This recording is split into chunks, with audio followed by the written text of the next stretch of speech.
अच्छा जी, capital investment appraisal का area हमारी डिस्कशन हो रही थी। इसमें जैसे मैंने आपसे बात की, कुछ चीज़ें हम पीछे से कैफ लेवल की रिविजन्स ले रहे हैं, कुछ साथ नई डिस्कशन भी ऐड कर रहे हैं। तो कल हमने जो डिस्कशन की थी दैट वाज रेलेवेंट कॉस्टिंग की एक एग्जांपल थी, दैट वाज रिवीजन। फिर हमने assumptions about timing of cash flows, this was also revision, जो कैफ 8 में आप लोगों ने पढ़ा हुआ है। Discounted pay back period method एक नया tool, but very basic tool. आपको पे बैक का कॉन्सेप्ट पता है, आपको डिस्काउंटिंग ऑफ कैश फ्लोज का पता है। तो सिर्फ एक चेंज आई कि कैश फ्लोज को कॉस्ट ऑफ कैपिटल पे डिस्काउंट कर लेना है पहले, फिर प्रेजेंट वैल्यू को लेके आप पे बैक कैलकुलेट कीजिए, तो इसको डिस्काउंटेड पे बैक कहा जाता है। जीसीएफ प्रेजेंटेशन के लिए हमने दो फॉर्मेट्स डिस्कस किए थे कि अगर हमारे एन्युटी शेप में कैश फ्लोज हों तो हम ये फॉर्मेट, सजेस्टेड फॉर्मेट है, नॉट नेसेसरली हम उसको फॉलो करें, और अगर एनुअल कैश फ्लोज डिफरेंट है तो हमें ऐसे प्रेजेंट करना चाहिए। रीइन्वेस्टमेंट अजम्पशन पे बात हुई थी। एनपीवी डीसीएफ में रीइन्वेस्टमेंट अजम्पशन क्या होती है, एनपीवी का रीइन्वेस्टमेंट रेट क्या है, आईआरआर का रीइन्वेस्टमेंट रेट क्या है, और फिर हमने आईआरआर की इस लिमिटेशन को देखते हुए प्रोजेक्ट का रेट ऑफ रिटर्न, अगर रीइन्वेस्टमेंट आईआरआर पे पॉसिबल ना हो तो फिर हम प्रोजेक्ट का रेट ऑफ रिटर्न एमआईआरआर की मदद से कैसे कैलकुलेट करते हैं। दो फार्मूलाज हमने डिस्कस किए थे। अगेन ये सारे फार्मूलाज आपको याद नहीं रखने, आपके पास बुक में अवेलेबल होते हैं, आपको इनकी अंडरस्टैंडिंग होनी चाहिए, आपको इनकी कैलकुलेशन परफॉर्म करना आना चाहिए। सेकंड फार्मूले में एक फ्लेक्सिबिलिटी थी, हमने इसको भी डिस्कस किया था। कोई सवाल यहां तक, कोई चीज समझ नहीं आई तो पूछिए कल के लेक्चर से।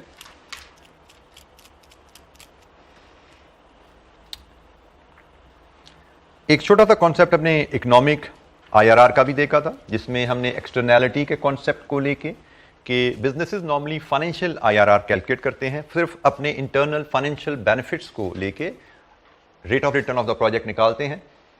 इकोनॉमिक आईआरआर एक्सटर्नैलिटीज के इफेक्ट को भी कंसीडर करता है। एक्सटर्नैलिटी से मुराद है कि ऑर्गेनाइजेशन से बाहर जो एक्सटर्नल अनरिलेटेड एंटिटीज हैं, उनको हमारे प्रोजेक्ट से क्या फायदा, क्या नुकसान पहुंच रहा है, उसको भी क्वांटिफाई करके अगर हम अपनी फिजिबिलिटी में आईआरआर की कैलकुलेशन में डाल लें तो ये इकोनॉमिक आईआरआर कहलाता है। और जैसे हमने बात की थी, normally economic IRR government projects में यूज किया जाता है। उसके कुछ चैलेंजेस की हमने बात की थी कि उनको एक्सटर्नैलिटीज को आइडेंटिफाई करना, उनको वैल्यू प्लेस करना, ये चैलेंजेस होता है। और फिर हमने ये भी कहा था कि इसका स्टैंडर्ड, एफआईआरआर में तो स्टैंडर्ड आपका कॉस्ट ऑफ कैपिटल होता है। आपने प्रोजेक्ट का आईआरआर लिया, उसको cost of capital of the project से कंपेयर किया, तो आप देख लेते हो भाई टारगेट क्या था, प्रोजेक्ट क्या कमा रहा है। लेकिन ईआईआरआर में टारगेट इज अ चैलेंज, कि टारगेट आप आईआरआर कहां से लेंगे, उस पर डिबेट रहती है, सब्जेक्टिविटी रहती है, कोई कंसेंसस डेवलप नहीं होता। जी, यहां तक कोई क्वेश्चन, कोई सवाल? अच्छा, थोड़ी सी activities before we move forward. मैं आज छोटी सी एक्टिविटीज आपको देता हूं जो हमने अब तक लर्निंग की है उनसे लेके। I want you to perform these calculation. एक कैलकुलेशन मैं आपको एमआईआरआर की दे रहा हूं, जिसमें period wise cash flows rupees in million में हमारे पास हैं।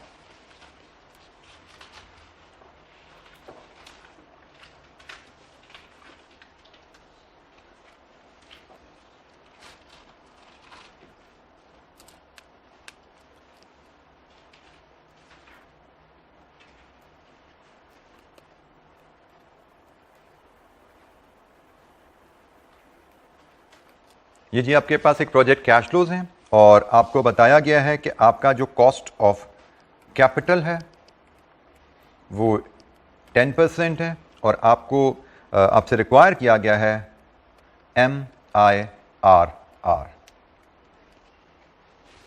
Modified internal rate of return, calculate करने को आपको कहा गया है। तो जनाब चलें पहले ये कैलकुलेशन परफॉर्म कर लें, फिर हम आगे चलेंगे।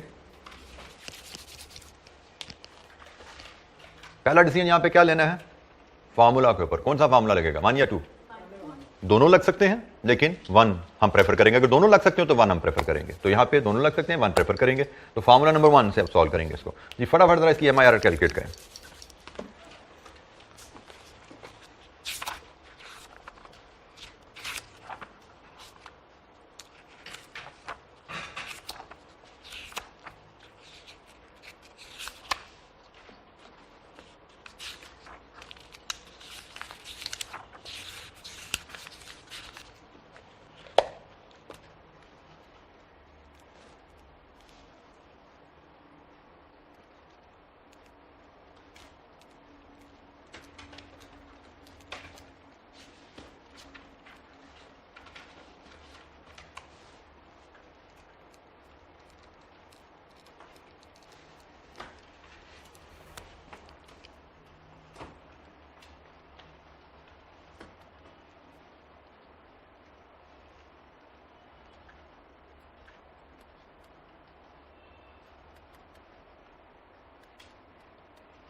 जी जनाब, पीवी ऑफ रिटर्न फेज क्या आ रही है?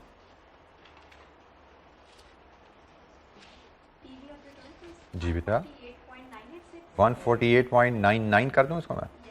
और पहले हम क्लियर कर लें हमारा रिटर्न फेज कौन सा है? ये रिटर्न फेज है, बिल्कुल ठीक हो गया जी। पीवी ऑफ रिटर्न आ गई। और पीवी ऑफ इन्वेस्टमेंट फेज क्या है? 41.82। और यहाँ से MIRR 31.89%। ये डाटा आपके सामने है। किसी वैल्यू पे कुछ डिसएग्रीमेंट है तो बात कीजिए।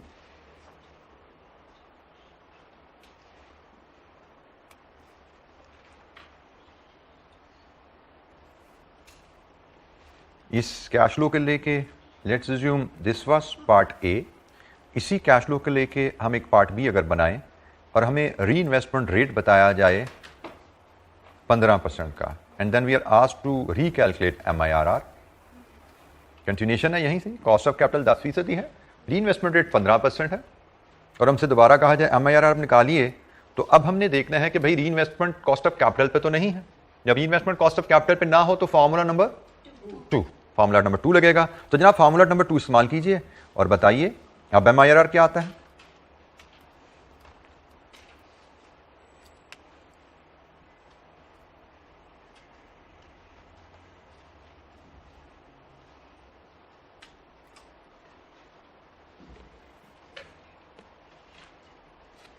पीवी इन्वेस्टमेंट आप ऑलरेडी ले चुके हुए हैं।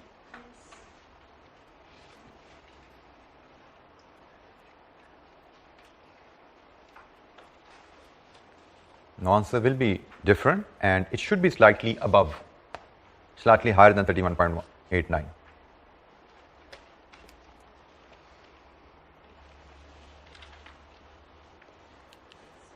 जी बेटा, टर्मिनल वैल्यू में कंपाउंड करते हैं।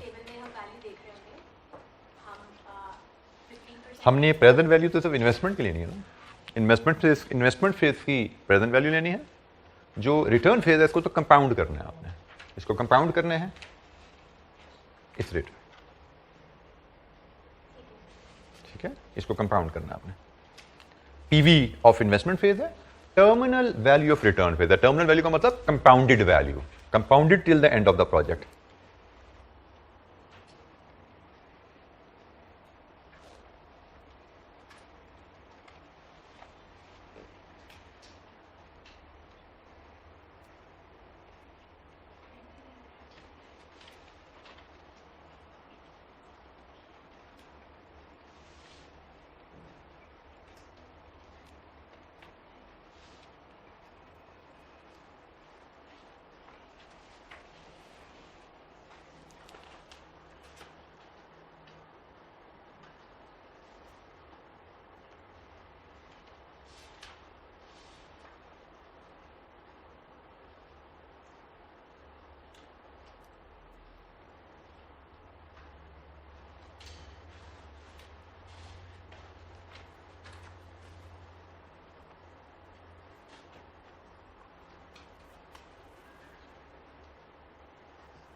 जी जनाब, terminal value of return phase क्या आ रही है? 323.23 और यहां से MIRR 33.84%। जी, एनी इशू MIRR की कैलकुलेशन पे? कल हमने 2 फार्मूला सीखे थे, दोनों की हमने एप्लीकेशन देखी और दोनों के यूजेस देखे। कोई सवाल? टीवीआर, टीवीआर अभी कैलकुलेट कर लेते हैं। टीवीआर हमने यहाँ पे कैलकुलेट की ना इसकी, तो इसको हम ले आते हैं नीचे यहाँ पे, और यहाँ पे ला के इसको रिकैलकुलेट कर लेते हैं टीवीआर। टीवीआर आपने अब कैलकुलेट करना है, तो जनाब आपके री इन्वेस्टमेंट रेट 15% है, तो 1.15 raise to power 1 2 3 4 5, 1.15 raise to power 4, 1.15 raise to power 3, 1.15 raise to power 2, 1.15 and 1। ठीक है जी, ये आपने मल्टीप्लाई करना है और सम कर लेना है। This is TVR. ऐसे ही है जी। फिर इतना 262 आ रहा है। 1 बाय 1 वैल्यू बोलिए, एक एक से शुरू करते जाइए। पहली value 100.56, next 17.49 negative, next 60.83, 1 2 55.2 and 58.00। लीजिए जी, सम कीजिए, क्या आ रहा है? 323.23। जी हो गया जी मसला हल।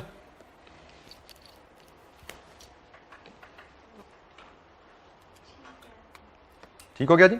अच्छा जी, एक छोटी सी एक्टिविटी और कीजिए जरा, ये परसों की डिस्कशन से है। एक प्रोजेक्ट है जिस इनिशियल इन्वेस्टमेंट 10 मिलियन रुपीस की है, जिसकी लाइफ 3 इयर्स की है, और उसके क्वार्टरली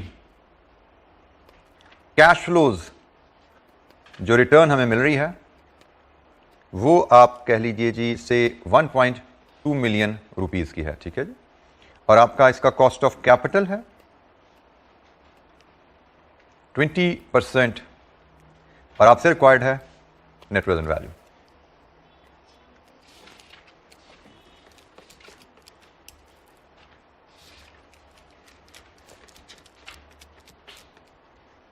एनपीवी चाहिए इस प्रोजेक्ट की भाई। नॉन एनुअल कैश फ्लोज का केस है जी, non annual cash flow, annual return नहीं है, क्वार्टरली रिटर्न है। क्या असूल पढ़ा हुआ हमने? जब कैश फ्लोज की फ्रीक्वेंसी नॉन एनुअल हो तो डिस्काउंट रेट को एडजस्ट कर लें to match with the frequency of the cash flows. तो ये rate are always annual. 20% per annum नहीं भी लिखा हुआ, but it is understood, it is annual. तो आपको इसको पहले क्वार्टरली रेट बनाना है, फिर डिस्काउंटिंग परफॉर्म करनी है। बताइए क्या आती है एनपीवी इसकी?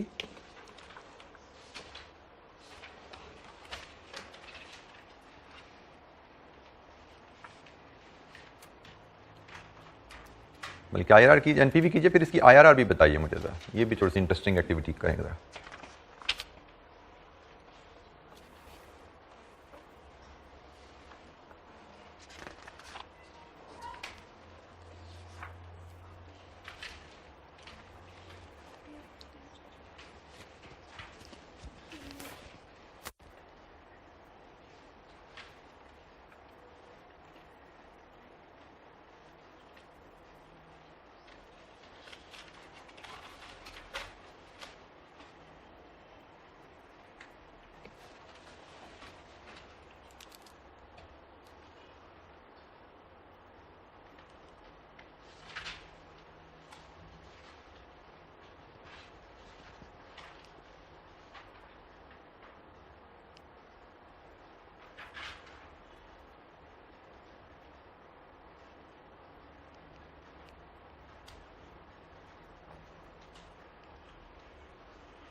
जी जनाब, क्या आई एनपीवी? 290906। 10 मिलियन के प्रोजेक्ट की एनपीवी इतनी बड़ी बना दी, क्या रुपीस में बता रहे हैं मुझे?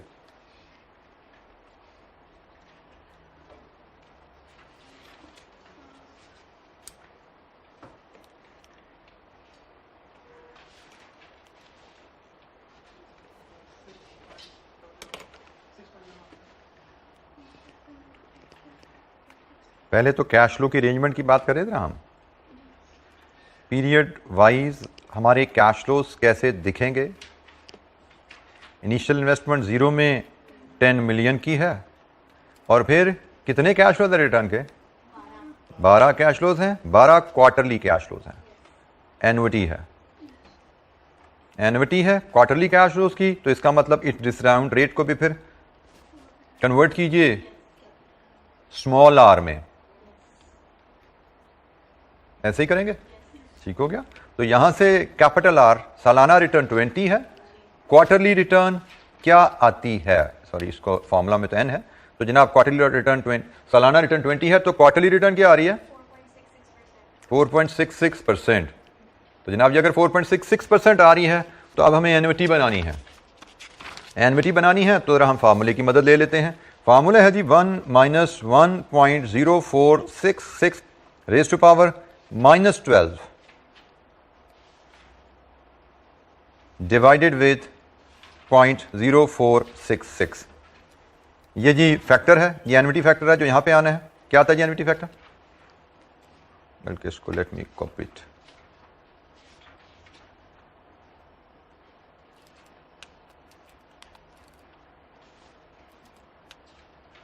ये जी एन्युटी फैक्टर आ गया। तो अब यहां पे हम इसकी पीवी ले लेते हैं। पीवी इनिशियल इन्वेस्टमेंट की तो 10 मिलियन ही रही जी, एन्युटी इंटू एन्युटी फैक्टर क्या आ रही है इसकी PV? 10.80। So NPV 10.84, so NPV is positive 0.84। जी जनाब, ठीक है ये कैलकुलेशन।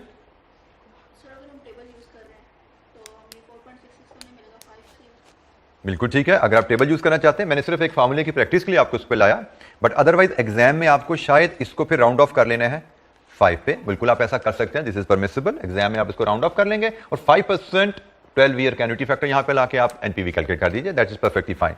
मैं सिर्फ एक प्रैक्टिस के लिए आपको यहां पे लेके आया था कि आपके हाथ से फार्मूला गुजर जाएगा। जी कोई सवाल? तो 4.66% रेट लिया, रेट को कैश फ्लो की फ्रीक्वेंसी से एडजस्ट किया, एनपीवी निकाली। आईआरआर पेंडिंग है, आईआरआर देखते हैं कौन सही निकाल के देता है।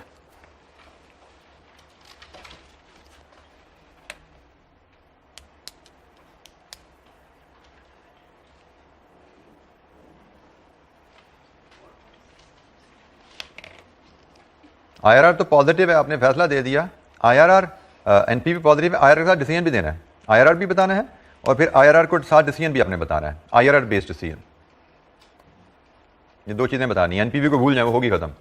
अब ये दो चीजें चाहिए, एक आईआरआर, एक आईआरआर बेस्ड डिसीजन। रेट एक 5% है, दूसरा 10% ले लीजिए, मैंने बता दिया। दूसरा 10% ले लीजिए, चलें, सबका आईआरआर बराबर आ जाएगा।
जी हो गया, क्या आ रहा? जी 6.35 इसके अलावा किसी का कोई जवाब है?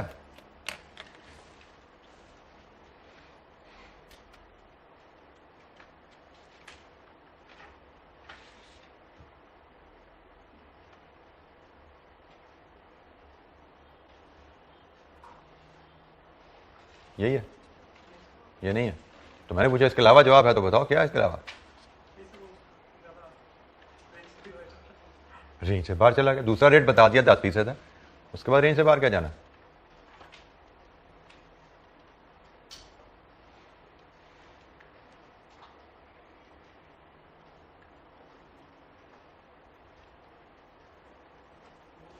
हाँ जी, क्या आ रहा है?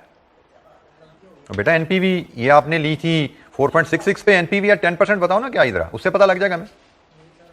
एनपीवी या 10% क्या है? 8.17। Positive negative? असल चीज तो ये है ना भाई, यकीनन नेगेटिव होनी चाहिए, क्योंकि रेट बढ़ाया तो एनपीवी नीचे जाएगी ना। 8.17 है? नहीं है, -1.8 है जी, 1.80 A2।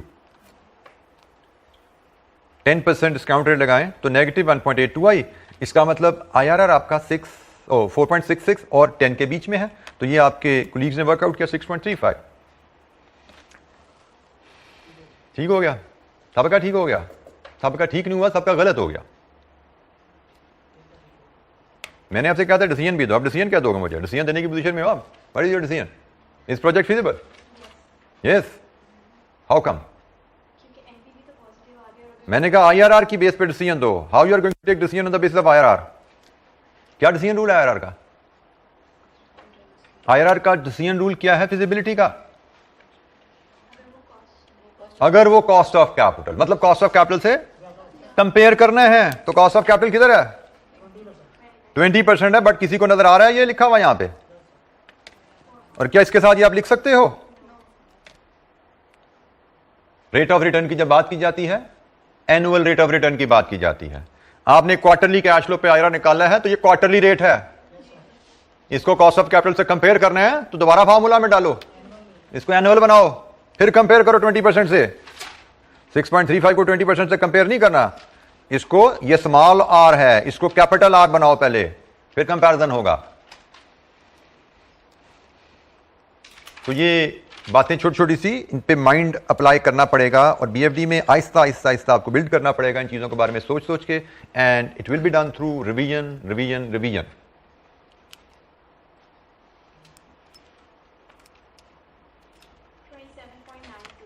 $27.92. Now you can say IRR is greater than cost of capital, so project is feasible. जी। तो हमने जो ये पहले 4.66 निकाला था, हम उससे क्यों कंपेयर कर रहे हैं?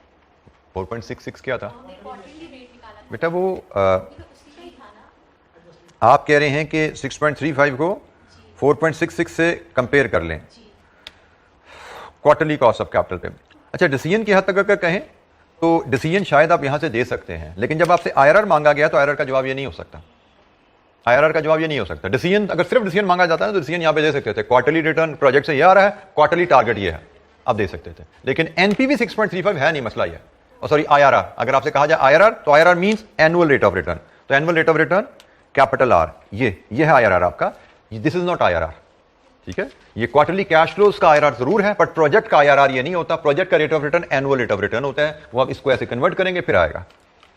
और जब इसको कन्वर्ट कर लिया तो कंपैरिजन भी फिर इसी का एनुअल रेट से करके आप डिसीजन दे सकते हैं कि भाई एनुअल रेट के मुकाबले में ये बड़ा है आईआरआर, तो हम फिर प्रोजेक्ट को फीजिबल डिक्लेयर करेंगे। जी, एनी क्वेश्चन, कोई सवाल? अच्छा जी, 15 मिनट्स प्रेयर ब्रेक, उसके बाद आते हैं दोबारा और फिर आगे अपनी डिस्कशन को लेकर चलेंगे।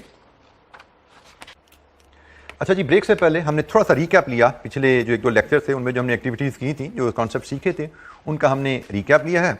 अब टाइम टू मूव फॉरवर्ड। मैं यहाँ पे फिर एक बार बता दूँ, जैसे अभी ब्रेक में आपके साथी ने एक जिक्र किया कि पीछे कैफेट से कुछ चीज़ें अभी तक हमने, बाय द वे अगर मैं अंदाज़ा करूँ ना, तो जो हमने लेके पिछले 3-4-5 लेक्चरों में जो पढ़ा है, तो शायद कुछ 70% हमारा रिकैप है, 30% कुछ चीज़ें नई ली हैं। तो इसके बावजूद अगर किसी स्टूडेंट को कोई चैलेंज है रिकैप में, पहली बात, you should frequently ask question in the class, ठीक है? डोंट हेजिटेट, जहां पे आपको लगे आपको you need support, you should comfortably raise hand and ask the question.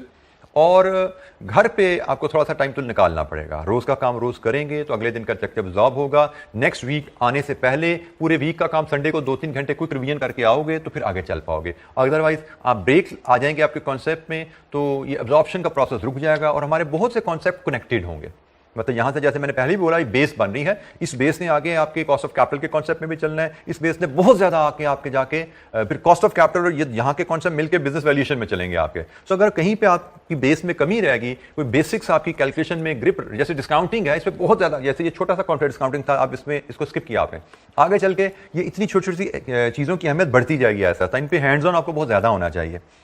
तो इसलिए कोशिश कीजिए रिवीजन्स को अपने साथ साथ रखिए, छोटे छोटे जो टूल सीख रहे हैं उन पे अपनी ग्रिप रखिए, उनके साथ हैंड्स ऑन रहें, ताकि आगे जब कंप्रीहेंसिव कॉम्प्लेक्स सिनेरियोज में हम जाएं तो आप उनको फॉलो कर सकें, उनको अप्लाई कर सकें। मैंने आपको शुरू में बोला था बीएफडी को अगर आपने एग्जाम लेवल पे लेके जाना है, जो कि एग्जामिनेशन लेवल रिसेंट टाइम में थोड़ा सा एग्जामिनर ने जब से वॉल्यूम उसने कम किया ना, इस अटेम्प्ट में, फर्स्ट अटेम्प्ट इसमें वॉल्यूम कम हुआ, तो वॉल्यूम जब कम हो गया तो टेस्टिंग लेवल थोड़ा सा नेचुरली एज एक्सपेक्टेड बढ़ा है। ठीक है, थोड़ा टेस्टिंग लेवल थोड़ा बड़ा है, तो इसलिए हमें बेशक हमारे टॉपिक्स कम हुए हैं लेकिन आप लोगों का होमवर्क शायद कम नहीं हुआ। टॉपिक्स कम है लेकिन उन टॉपिक्स की प्रैक्टिस और डेप्थ में आपको ज्यादा जाना पड़ेगा। लेकिन बेसिक्स को एब्जॉर्ब किए बगैर, उनको कंसेप्चुअली एब्जॉर्ब किए बगैर आप ज्यादा प्रैक्टिस करना भी आपके लिए बहुत ज्यादा हेल्पफुल नहीं रहता। अच्छा जी, अब हम एक स्टेप आगे मूव करते हैं। अब ये भी जैसे रिवीजन ही की तरफ हम चल रहे हैं, dealing with inflation in DCF. हम ये एक कॉमन फैक्टर है कि आप जब किसी लॉन्ग टर्म प्रोजेक्ट को प्रेज करते हैं, लॉन्ग टर्म प्रोजेक्ट जिसकी लाइफ मल्टीपल ईयर्स में है, तो inflation is bound to effect, inflation is bound to come into play. क्योंकि इन्फ्लेशन राइज इन प्राइसेस है, आप आज फिजिबिलिटी बना रहे हो, अगले 5 साल के कैश फ्लोज फोरकास्ट कर रहे हो, तो अगले 5 साल में इन्फ्लेशन आपके कैश फ्लोज पे असरअंदाज होती है। हमें इन्फ्लेशन की डेफिनेशन पता होनी चाहिए। One ways to define it is general rise in prices, another way to look at it is fall in the value of money। और इन्फ्लेशन के 2 इफेक्ट्स हमारे प्रोजेक्ट अप्रेजल पे आते हैं। एक, इन्फ्लेशन की वजह से हमारे फ्यूचर कैश फ्लोज इन्फ्लेट कर जाते हैं। जो चीज आज हम 100 रुपए की बेच रहे हैं, अगर 10% इन्फ्लेशन है तो साल बाद वही चीज हम 110 की बेच रहे हैं, 2 साल बाद वही चीज हम 121 की बेच रहे हैं। तो कैश फ्लोज आपके इन्फ्लेशन की वजह से ग्रो करते जाते हैं। फिर इन्फ्लेशन का इंपैक्ट दूसरा आपकी required return of the investor पे आता है। जैसे जैसे इन्फ्लेशन बढ़ती है वैसे वैसे इन्वेस्टर का रिक्वायर्ड रेट ऑफ रिटर्न भी बढ़ता जाता है, क्योंकि investor requires more return. For example, अगर आपके कंट्री में इन्फ्लेशन 10% है चले हम स्टार्ट करते हैं, इन्फ्लेशन इज 0, इन्फ्लेशन 0 है, आप एक कारोबार में इन्वेस्ट करते हो पैसा, वो कारोबार आपको 10% रिटर्न दे रहा है। आपने आज पैसा डाला 1000 रुपया, साल बाद 1100 मिल गया, इन्फ्लेशन 0 थी, you are happy, you now have more purchasing power. साल पहले 1000 था, अब 1100 रुपए है, with no change in prices you can buy more। लेकिन इसी सिनेरियो में अगर हम डालें कि इन्फ्लेशन 10% है, तो अब रिटर्न 10% आई, आपके 1000 के 1100 हो गए पैसे, लेकिन प्राइस भी तो 1000 से 1100 चलेगी ना, तो आपकी तो परचेजिंग पावर में तो 0 इजाफा आया। तो इसका मतलब इन्फ्लेशन आई, now you are not happy with the return because actually you have not gained anything. आपका पैसा 1000 से 1100 जरूर हुआ है, लेकिन परचेजिंग पावर वहीं की वहीं खड़ी है। तो यहां से फिर हमने जो चीजें, कुछ 4 टर्म्स हमारे फ्रीक्वेंटली यूज होती हैं हमारे इन्फ्लेशन के सिनेरियोज में, जिनका हमें कॉन्सेप्ट पता होना चाहिए। पहली टर्म हम कहते हैं जी money cash flows. Money cash flows inflated cash flows होते हैं which can be determine using formula, flow formula. बल्कि let's start with the real cash flows. Real cash flows is the cash flows in today's real और current price term. For example, मैंने भी आपको मिसाल दी थी, हम एक चीज आज 100 की बेचते हैं, 10% इन्फ्लेशन है, तो साल बाद वो 110 की बेचेंगे, 2 साल बाद वो 121 की बेचेंगे। लेकिन साल बाद का 110 आज की टर्म में तो 100 के बराबर ही है ना, 2 साल बाद का 121 आज की टर्म में तो 100 के बराबर ही है। तो रियल टर्म होते हैं कैश फ्लोज जो आने तो फ्यूचर में है, लेकिन आज की टर्म में इन्फ्लेशन का इफेक्ट निकालें तो उनकी वैल्यू क्या है। जैसे मैंने साल बाद 110 रुपए की एक प्रोडक्ट बेचनी है, लेकिन 10% इन्फ्लेशन का मतलब साल बाद जो मुझे 110 मिलना है वो आज के 100 के बराबर है। तो साल बाद का जो 110 मुझे रेवेन्यू आना है कोई प्रोडक्ट बेच के, उसकी रियल वैल्यू 100 है। 2 साल बाद जो मुझे 121 रुपए रेवेन्यू आने हैं प्रोडक्ट बेच के, उसकी रियल वैल्यू 100 है। So real cash flow, money cash flow, दोनों यहां से क्लियर हो गए। मनी कैश फ्लो जो पैसा मुझे आना है फ्यूचर में, और रियल कैश फ्लो उस पैसे की आज की वैल्यू अगर इन्फ्लेशन का इफेक्ट निकालें। जैसे मैं फिर दोबारा बोल रहा हूं, एक प्रोडक्ट मैं साल बाद 110 की बेच रहा हूं, आज 100 की बेचता हूं, साल बाद 110 की बेचूंगा। This is my money cash flow. साल बाद मुझे 110 मिलेंगे, 2 साल बाद मुझे 121 मिलेंगे, this is money cash flow. आज 100 मिला कैश, साल बाद 110 मिलेगा कैश, 2 साल बाद 121 मिलेगा cash, this is money cash flow. लेकिन ये तीनों पैसे आज के हिसाब से 100 रुपए के बराबर है ना। यही उन पैसों की रियल वैल्यू है कि फ्यूचर में जो मनी कैश फ्लो, जो हमें पैसा आना है, उसकी रियल वैल्यू मतलब आज के कितने पैसे के वो बराबर है। If we take out the effect of inflation तो वो 100 रुपया है, ठीक है। और ये एक इक्वेशन है जो रियल कैश फ्लो और मनी कैश फ्लो का रिलेशनशिप हमें देता है। फॉर एग्जाम्पल, आपसे कहा जाए आज एक चीज जो आप 100 रुपए की बेचते हो, इन्फ्लेशन 10% सालाना है, तो 5 साल बाद यह चीज बेच के आपको कितना पैसा मिलेगा, मनी कैश फ्लो निकाल लो। आज की कीमत 100 रुपया है, 10% इन्फ्लेशन है, 5 साल बाद यह चीज बेच के कितने पैसे आएंगे, पैसे आएंगे मनी कैश फ्लो कितने जी, 151.0 दीजिए जी, ये आपके पास मनी कैश फ्लो आ गया। सो रियल कैश फ्लो आज की टर्म में, मनी कैश फ्लो फ्यूचर में जो कैश एक्चुअल हमें मिलना है।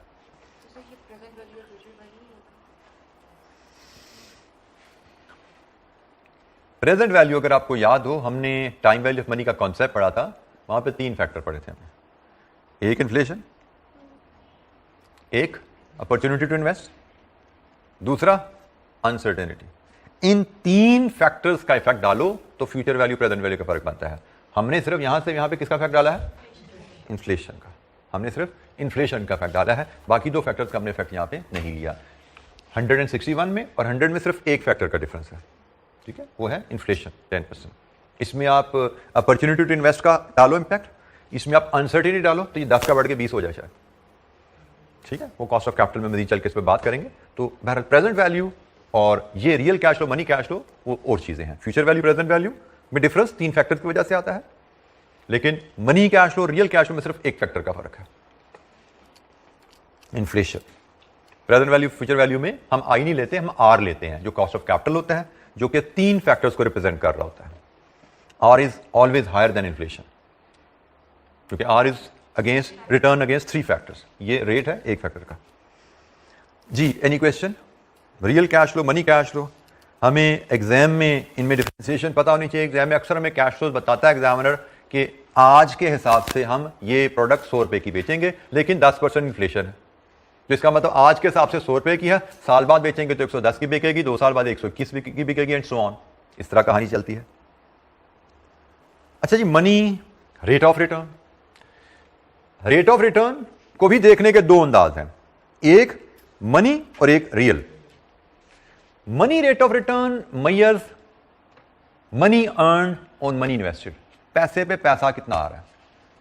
तो एग्जांपल, आपने बैंक के बाय बैंक इंटरेस्ट रेट होते हैं, they are all money rate of return. Bank आपको पैसे पे पैसा देता है, पैसे पे पैसा लेता है। फॉर एग्जांपल, आप बैंक में आज 1000 रुपया डालो, 20% इंटरेस्ट रेट है, बैंक आपको साल बाद 1200 वापस कर देगा। तो आपका पैसा ग्रो कर गया 20% से, आपका पैसा ग्रो किया 20% से। लेकिन अगर कंट्री में इन्फ्लेशन 10% चल रही है, तो क्या आपकी परचेजिंग पावर भी 20% से बढ़ी है? Answer is no. आपका पैसा 20% से बढ़ा है, लेकिन पैसे की ओवरऑल परचेजिंग पावर तो गिर गई इन्फ्लेशन की वजह से, तो हमारी परचेजिंग पावर में यकीनन 20% का इजाफा नहीं आया। Real rate of return measure increase in purchasing power. Real rate of return measures increase in purchasing power, और इंक्रीज इन परचेजिंग पावर को हम इंक्रीज इन वेल्थ भी कहते हैं, क्योंकि हम increase in money does not necessarily lead to you increase in wealth या increase in purchasing power. जैसे मैंने भी मिसाल दी थी कि अगर 10% इन्फ्लेशन है और आपका पैसा भी 10% से बढ़ जाए, तो आपकी परचेजिंग पावर तो नहीं बढ़ी ना। तो increase in money does not necessarily leads to increase in purchasing power और wealth. Wealth is measured by increase in purchasing power, wealth is not measured by increase in money, ठीक है। Wealth is measured by increase in purchasing power. जैसे मैं अपने बचपन की बात करूं, खैर बहुत ही पुरानी बात हो जाती है, वो हमारे जमाने में एक टर्म होती थी लखपति। इसका मतलब होता बड़ा अमीर है बंदा, जिसके बाद लाखों हैं वो बहुत अमीर है। तो आजकल तो लाखों वाला बेचारा लोअर मिडिल क्लास में क्लासिफाई होता है।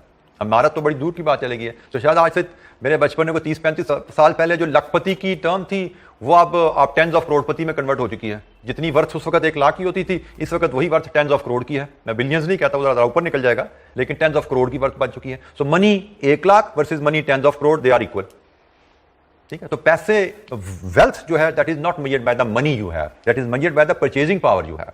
खरीद क्या सकते हो उस पर डिपेंड करता है। जैसे 40 साल पहले लाख रुपए में बहुत कुछ खरीद सकते थे, आज लाख रुपए में आप कुछ नहीं खरीद सकते। एक मोटरसाइकिल CD70 भी नहीं आती आज तो CD70 लाख में, लेकिन 40 साल पहले लाख रुपए में भी आप इस इलाके में 2 कनाल का प्लॉट ले लेते थे, शायद में भी 4 कनाल का प्लॉट ले लेते थे, ठीक है ना। तो परचेजिंग पावर, द मनी, वो बताती है आपको कितने अमीर हैं। So increase in real rate और इंक्रीज इन वेल्थ एक ही बात है, sorry increase in purchasing power और इंक्रीज इन वेल्थ एक ही बात है। So money rate increase major करता है पैसे में इजाफा किस रेट से हो रहा है, रियल रेट मेजर करता है वेल्थ में इजाफा किस रेट से हो रहा है। और ये है जी रिलेशनशिप इन 3 रेट्स का, मनी रेट, रियल रेट और इन्फ्लेशन का एग्जांपल। जैसे मैं आपसे बात कर रहा था, आपका पैसा अगर 20% से बढ़ गया है और कंट्री में इन्फ्लेशन अगर आपकी 10% है, तो हम इस इक्वेशन से देख सकते हैं हमारा रियल रेट क्या है। 1.2 is equal to 1 plus r into 1.1। Solve this equation for r. Percentages को जब भी फॉर्मूलाज में डालते हैं फ्रैक्शंस में डालते हैं, ठीक है जी। आर आपका आंसर फ्रैक्शन में आना चाहिए and it is not 10% by the way. जी कितना है जी? 0.091 मतलब 9.1%। यहां पे आपने ख्याल रखना है कि इन 3 रेट्स का रिलेशनशिप एडिटिव नहीं है, इनका रिलेशनशिप मल्टीप्लिकेटिव है। It is r plus i is not equal to m, r plus i is not equal to m। 1 plus r multiplied with 1 प्लस i is equal to 1 plus m। This is called multiplicative relationship. So इन 3 variable का आपस में relationship multiplicative है, additive नहीं है। मतलब additive होता अगर ये ऐसे एग्जिस्ट करता, अगर ये ऐसे एग्जिस्ट करता तो हम कहते हैं एडिटिव रिलेशनशिप है, लेकिन एडिटिव रिलेशनशिप नहीं है, मल्टीप्लिकेटिव रिलेशनशिप एग्जिस्ट करता है और ये उसकी इक्वेशन है।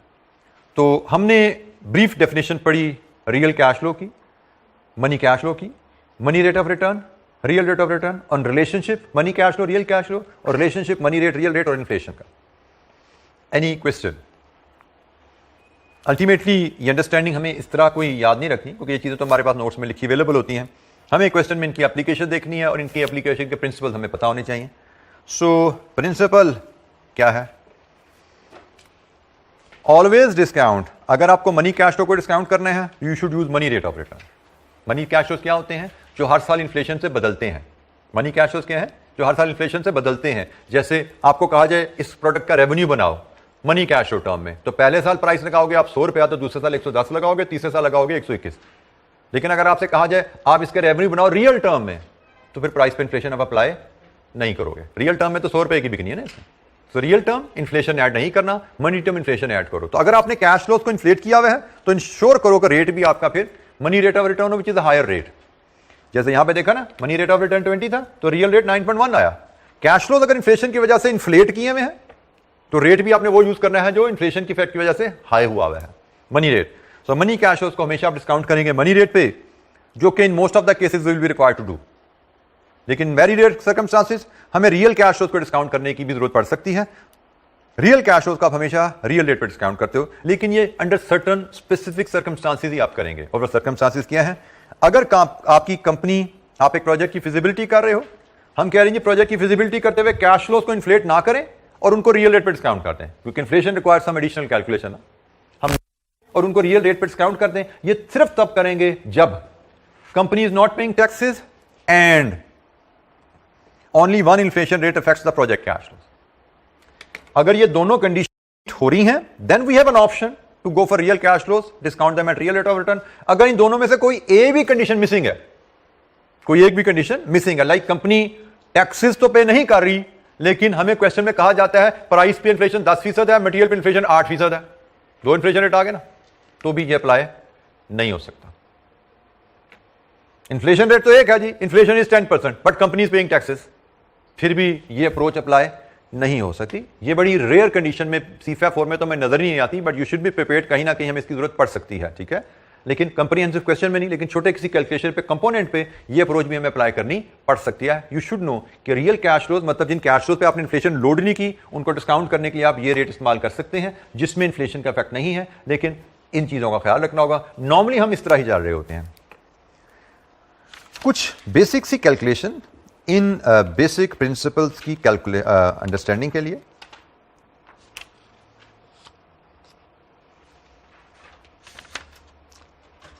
अच्छा, ये नंबर्स यहाँ पे थोड़े से मुझे लगता है मैंने अपडेट नहीं कर पाया। ये हम इलस्ट्रेशन करने लगे हैं। ये इलस्ट्रेशन 30, 31 एंड 32 है, ठीक है। ये नंबर्स थोड़े से आउटडेटेड रह गए, कुछ नई इलस्ट्रेशन मैंने ऐड की थी, इसके से मैं स्लाइड्स अपडेट अनफॉर्चुनेटली नहीं कर सका। तो जब इलस्ट्रेशन नंबर 30 पे हम चलते हैं, इलस्ट्रेशन नंबर 30 नोट्स पे, it is on page 44।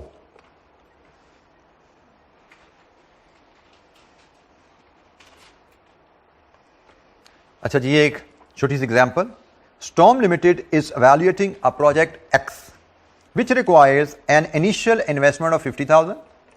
Expected net cash flows are 20,000 per annum for 4 years at today's prices.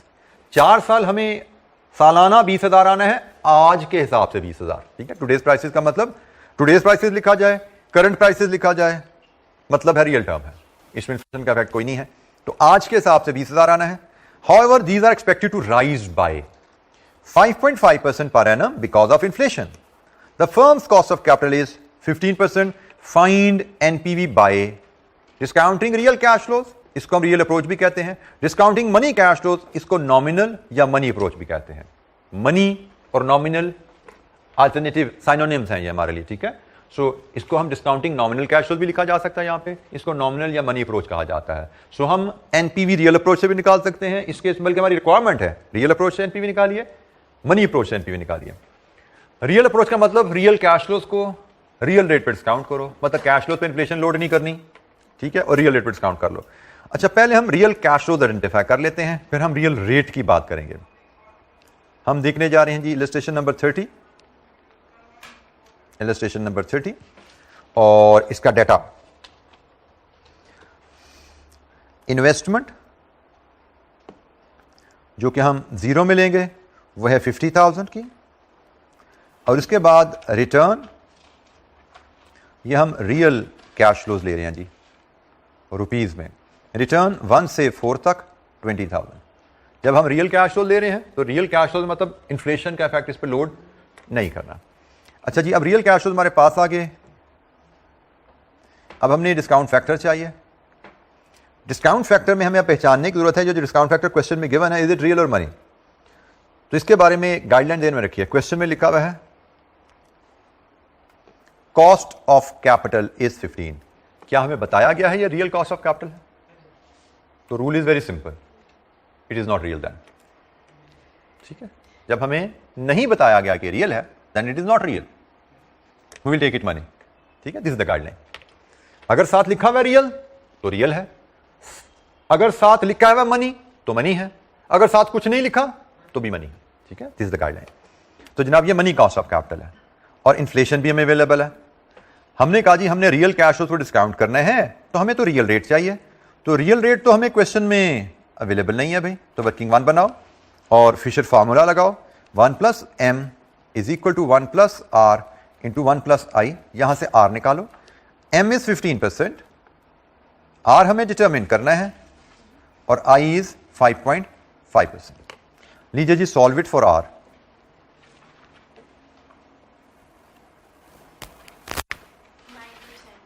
r is 9%। तो लीजिए जनाब, r आपका 9% आ गया। तो आप 9% के डिस्काउंट फैक्टर लाइए, जीरो का factor is always 1। 9% 4 year annuity चाहिए, एन्युटी टेबल बजाएंगे क्योंकि सीरीज है। 9% 4 ईयर 3.24, 3.240। लीजिए जी प्रेजेंट वैल्यू, और फिर हम यहां पे नेट प्रेजेंट वैल्यू लेंगे। तो प्रेजेंट वैल्यू में 50,000 नेगेटिव और इसकी प्रेजेंट वैल्यू क्या बनी? 64,800। NPV is 14,800 positive. डन हो गया जी। रियल अप्रोच से हमने इसको सॉल्व किया। ये इलस्ट्रेशन 30 का पार्ट 1 हमने रियल अप्रोच से सॉल्व किया। रियल अप्रोच में चूंकि कैश फ्लोज ने एन्युटी की शेप लेनी थी तो मैंने इसलिए उसको एन्युटी के फॉर्मेट पे मैनेज कर लिया। रियल कैश फ्लोज में कैश फ्लोज ने कांस्टेंट रहना था रियल टर्म में, मैंने इसको एन्युटी की शेप में मैनेज किया। पार्ट बी में उसने कहा इन्फ्लेशन है। इन्फ्लेशन का मतलब हर साल कैश फ्लो ग्रो करेगा ड्यू टू इन्फ्लेशन। हर साल कैश फ्लो बदलेगा तो फॉर्मेट भी बदल लेते हैं जी हम। प्रोजेक्ट लाइफ कितनी है जी? 4 साल।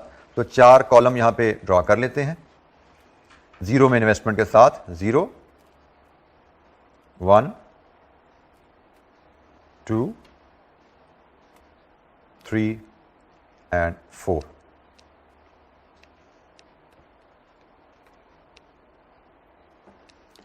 रुपीज़ में हम वैल्यूज़ डील कर रहे हैं। सो इनिशियल कैपिटल इन्वेस्टमेंट 0 में ली जाएगी 50,000। इसके बाद annual cash inflows real term में 20,000 है, हमें तो मनी टर्म में चाहिए, तो हम यहाँ पे एक छोटी सी वर्किंग बनाएंगे। 20,000 इंटू 1.055 रेज़्ड पर एन, ऐसे मनी कैश फ्लो डिटरमिन करेंगे जी आप। तो साल बाद होगा 1 फीट कीजिए 21,100, एक और मल्टीप्लाई कीजिए,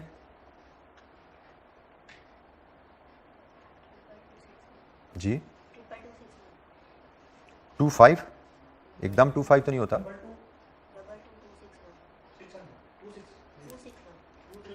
66,261 22261 जी। नेक्स्ट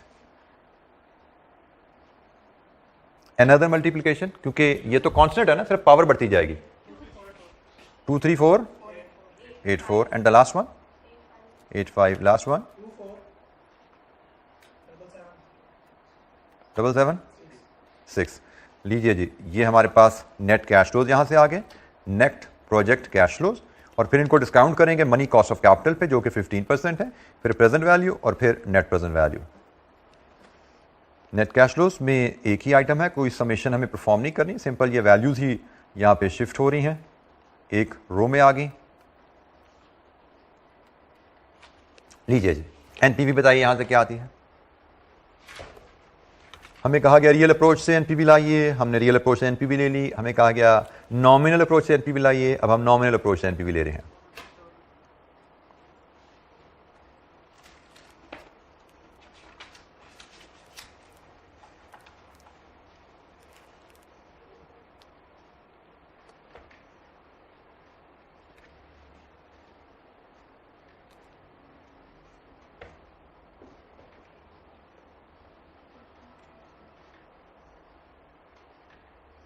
जी जनाब, क्या आ रही है एनपीवी? एनपीवी 41 क्या होगी? कैलकुलेटर कौन सा दे रहा है आप? इसके आसपास होगी 14,810 या 14,811, क्या आ रही है?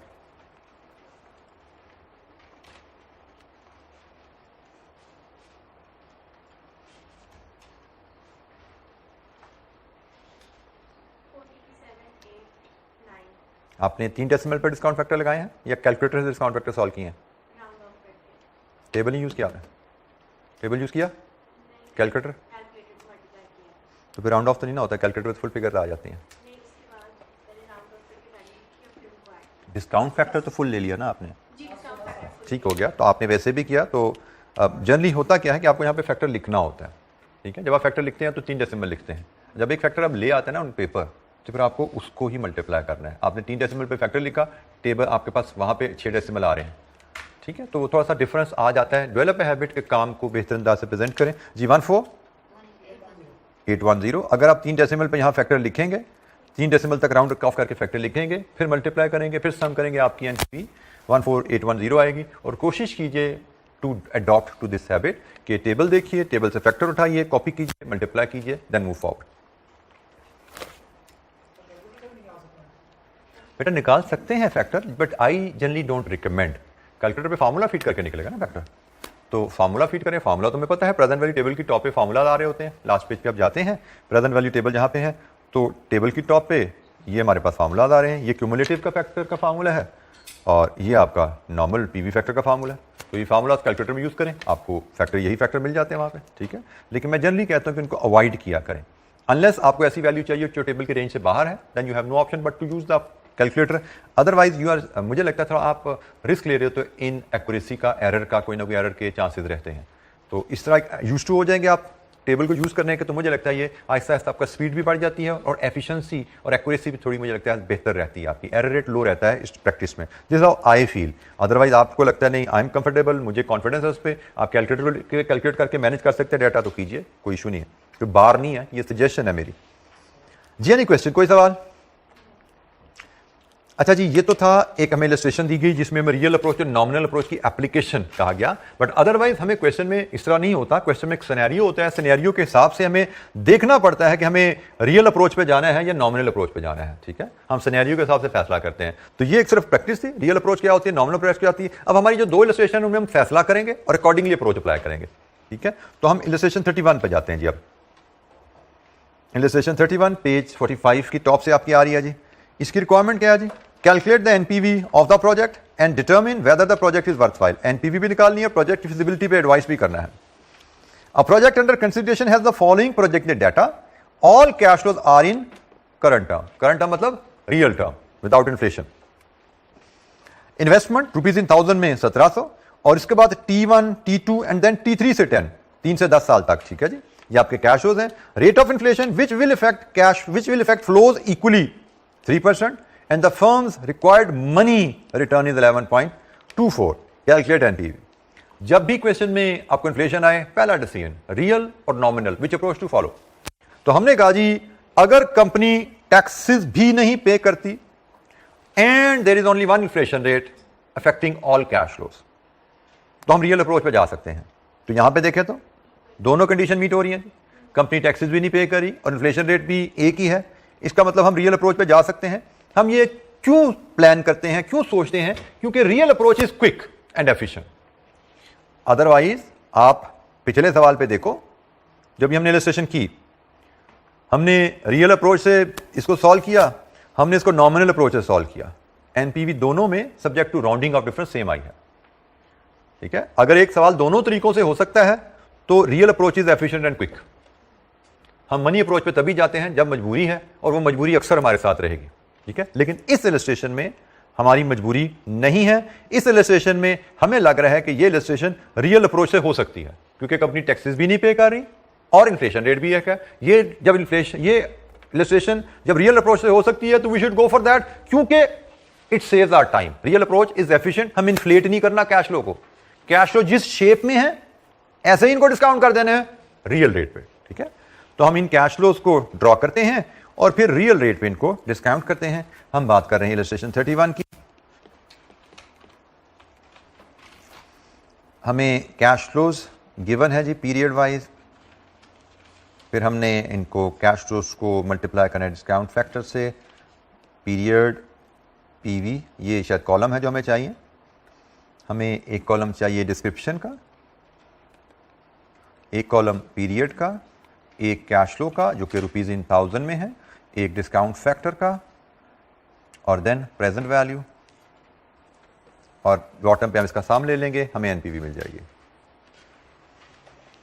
तो हमें जो बताया गया है, हमें इन्वेस्टमेंट करनी है 0 में 1700 की, फिर हमें इनफ्लोज आ रहे हैं 1, 2 एंड 3 से 10, 100, 200 एंड 300। डिस्काउंट फैक्टर हमें चाहिए। हमें डिस्काउंट फैक्टर हमने फैसला किया, हम इसको रियल अप्रोच से कर रहे हैं, इसका मतलब हमें डिस्काउंट फैक्टर भी रियल रेट ऑफ रिटर्न चाहिए, जो कि यहां पे गिवन है मनी रेट ऑफ रिटर्न। तो हम एक वर्किंग 1 बनाएंगे, वर्किंग 1 से हम real rate of return calculate कर लेंगे। 1 + m, अगेन फिशर फार्मूला, इसको फिशर फार्मूला कहा जाता है जी, 1 + r into 1 + i। Putting in the values 1.1124, 1 + r हमने डिटरमिन करना है और i इज 3% जी। Solve it for r 8%। ये जी हमारे पास r आ गया 8% पे। तो हमें अपने कैश फ्लोज को, रियल कैश फ्लोज को रियल रेट पे डिस्काउंट करना है, जो कि है 8%। लीजिए जिन कैश फ्लोज को डिस्काउंट करके मुझे एनपीवी की फिगर बताइए क्या आ रही है। डिस्काउंटिंग में ख्याल कीजिएगा एक डिलेड एन्युटी भी है, हैंडलिंग डिलेड एन्युटी हमने सीखी भी है।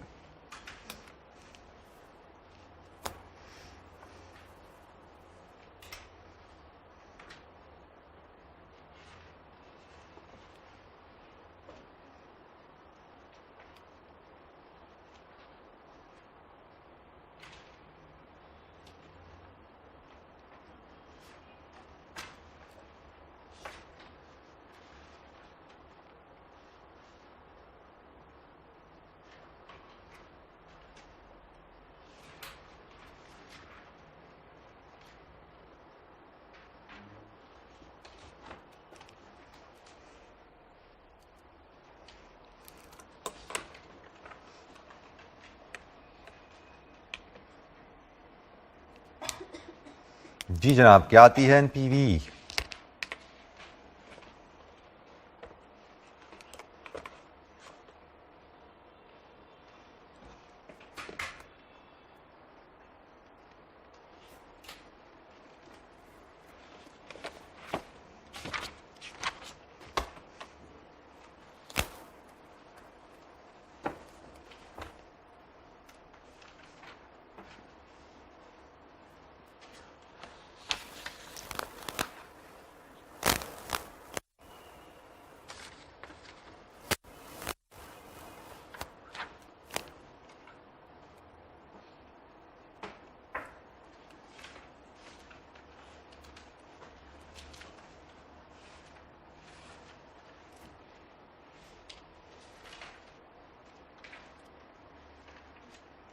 क्या है जनाब एनपीवी?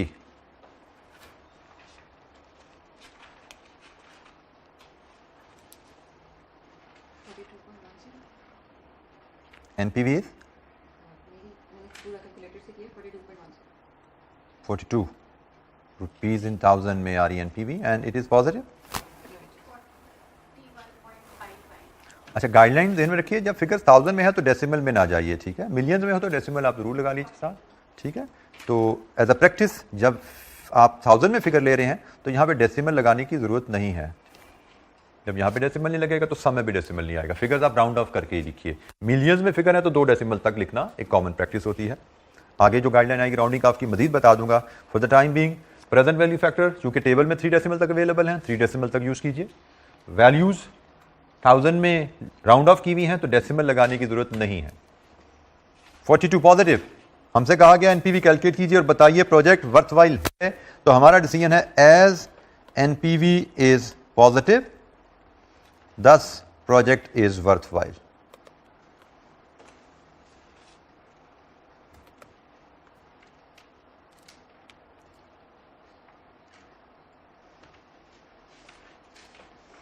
जी एनी क्वेश्चन, कोई इश्यू इस इलस्ट्रेशन में?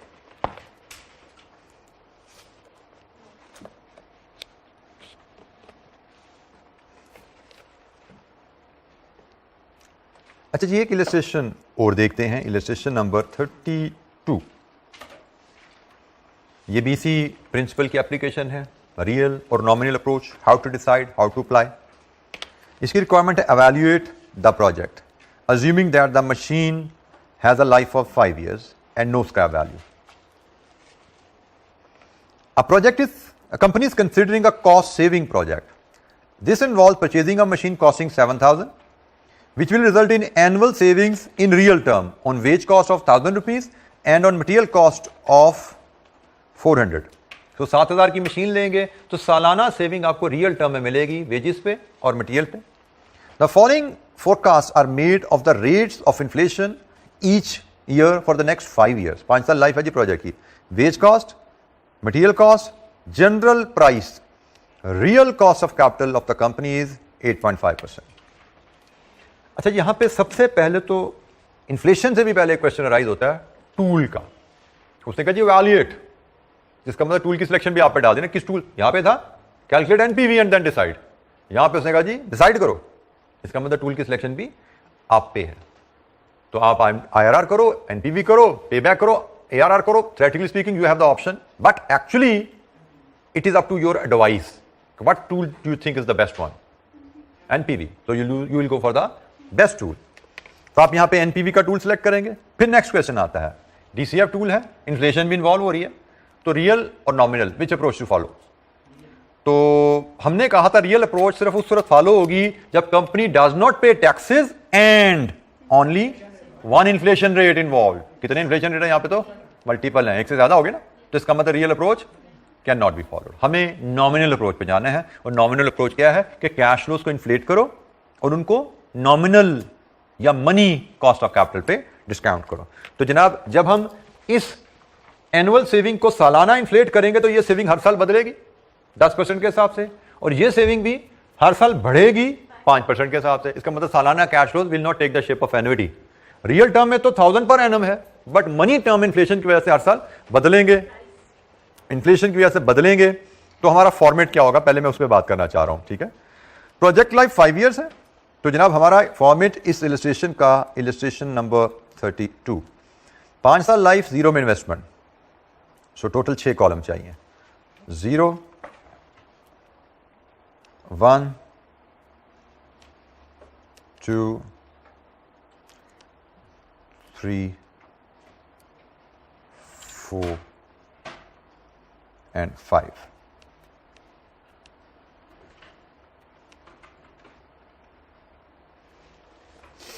अच्छा जी, हमें जो डाटा दिया गया उसके मुताबिक हम रुपीज़ में स्मॉल वैल्यूज हैं, राउंडिंग ऑफ कोई ज़रूरत नहीं है। Initial capital, investment, capital investment को कैपिटल एक्सपेंडिचर भी कहा जाता है और अक्सर बुक्स में इसको कैपिटल एक्सपेंडिचर को कैपेक्स भी लिख दिया जाता है। ठीक है, तो ये भी मैं हो सकता है आगे सवालों में कैपिटल एक्सपेंडिचर की शॉर्ट फॉर्म कैपेक्स लिख रहा हूं, तो इनिशियल कैपेक्स भी हम इसको लिख सकते हैं। तो initial capital expenditure is 7 million, 0 में लिया जाएगा। फिर इसका फायदा क्या है, हमें एनुअल सेविंग मिलने वाली है। एनुअल वेज सेविंग है और एनुअल मटेरियल कॉस्ट सेविंग है। और इनकी वैल्यूज कैसे निकलेंगी? वेज सेविंग की वैल्यू है जी 1000 into 1.1 raise to power n, और मटेरियल कॉस्ट की सेविंग है 400 into 1.05 raise to power n। लीजिए जी, सालाना सेविंग आज के हिसाब से 1000 बचना है, बट पहली सेविंग साल बाद जो हमें मिलेगी वो पहले साल में जो मिलेगी 1100। ये सेविंग हमें मिलेगी during the first year, but during the first year saving इकट्ठी होकर साल के एंड पे शो होती है, 1 पे शो होती है, और 1 पे शो होगी तो 1 साल की इन्फ्लेशन इस पे अप्लाई होगी। 1210 1331 1464 1611 जी। मटेरियल सेविंग निकालिए 420 441 463 486 511। लीजिए जी, यहां से अब लेंगे हम नेट प्रोजेक्ट कैश फ्लो, और फिर हमें डिस्काउंट फैक्टर चाहिए मनी कॉस्ट ऑफ कैपिटल का, प्रेजेंट वैल्यू और फिर नेट प्रेजेंट वैल्यू।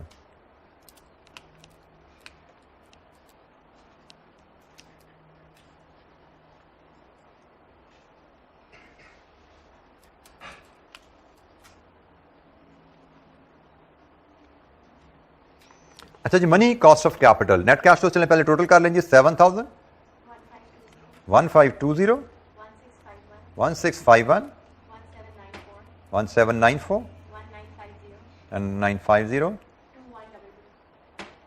ये जी हमारे प्रोजेक्ट कैश फ्लोज हैं मनी टर्म, नॉमिनल टर्म में।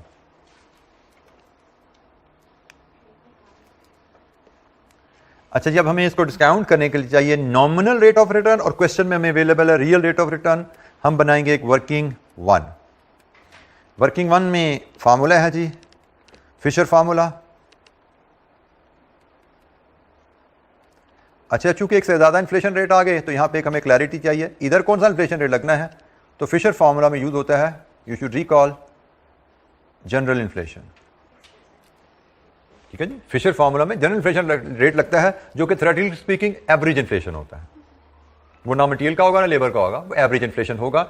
जिस क्वेश्चन में जनरल इन्फ्लेशन गिवन है वो ले लेना, जहां पे जनरल इन्फ्लेशन गिवन ना हो and you need general inflation, available rates की एवरेज ले लेना और असम्पशन साथ लिख देना, वी आर अज्यूमिंग कि average of the available inflation rates is equal to general inflation.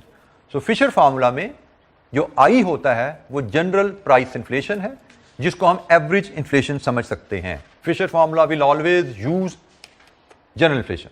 If not available, you can assume general inflation is equal to average inflation. So putting in the values, M is given as, R is given as,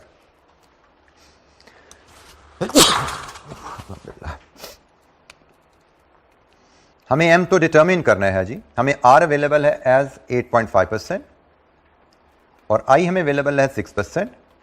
लीजिए जी, solve this factor for M। 15% M आया जी। लीजिए जी, 15% यहां पे feed करेंगे। Cash flows आपके पास है, एनपीवी बताइए क्या आती है यहां से, कंप्लीट कीजिए वर्किंग और एनपीवी बताइए।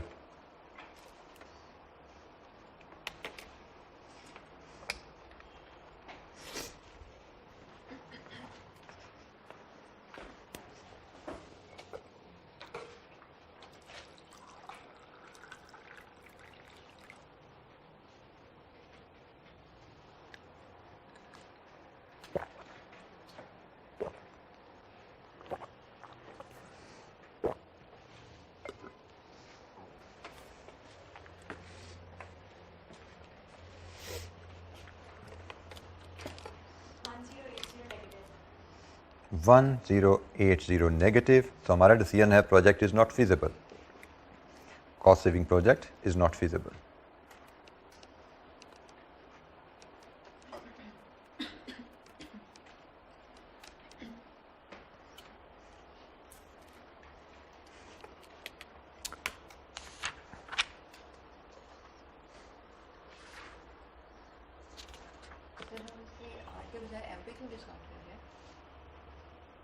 आर की बजाय क्योंकि हम मनी कैश फ्लोज को डिस्काउंट कर रहे हैं। कैश फ्लोज इन्फ्लेटेड है, मनी कैश फ्लोज को मनी रेट पर डिस्काउंट करते हैं, यही गाइडलाइन हमने पढ़ी थी।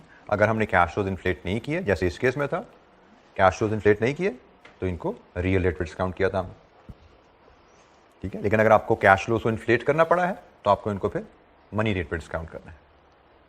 Money cash flows money rate पे, real cash flows real rate पे।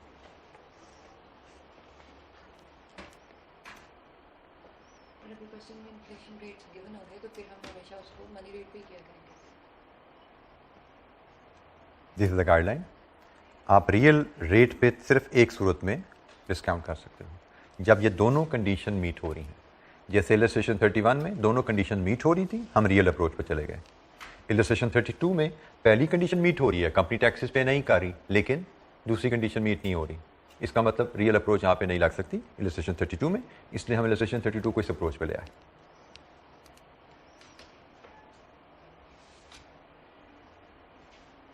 जी, एनी क्वेश्चन, कोई सवाल?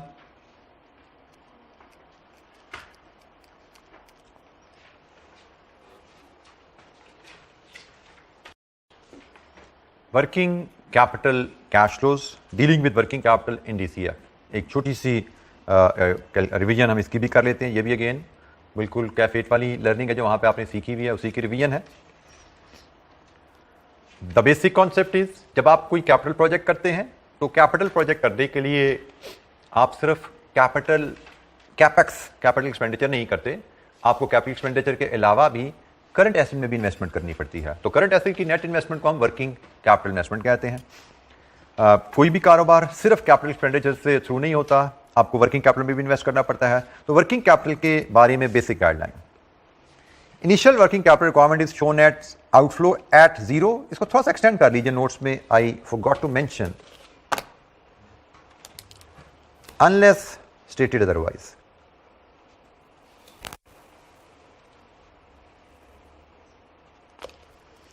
Unless stated otherwise.